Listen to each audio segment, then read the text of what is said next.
In today's video, I'm going to teach you how to export as MP4 in DaVinci Resolve. If you've finished editing your project and you're ready to save it in a format that's easy to share, upload, or play on most devices, exporting as an MP4 is usually the simplest option. The good news is that in DaVinci Resolve, this process is very straightforward once you know where to look. To begin, go down to the bottom of the screen and click on the Deliver section. This is the area of DaVinci Resolve where you prepare your project for export. If you've been working in the Edit page or another section of the program, switching to Deliver brings up all the settings related to rendering your final video file. Once you're in the Deliver page, look for the Video tab. This is where you control the main export settings for your file, including the format.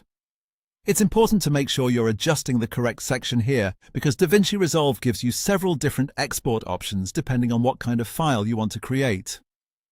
Under the Video tab, find the Format setting and change it to MP4.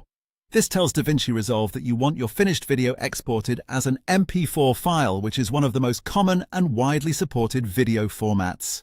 It's a great choice for things like YouTube uploads, social media, sending files to clients, or simply saving a version that will play easily on your computer or phone. After selecting MP4 as the format, the main part is done. From here, click Add to Render Queue. This sends your export job to the render queue, which is basically DaVinci Resolve's list of files waiting to be processed.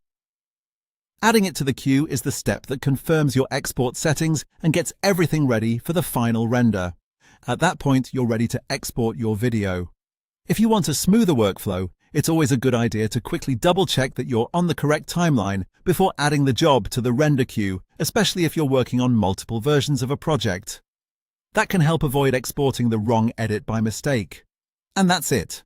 Once you've gone to the Deliver section, open the Video tab, change the format to MP4, and clicked Add to Render Queue, your project is set up for export in MP4 format.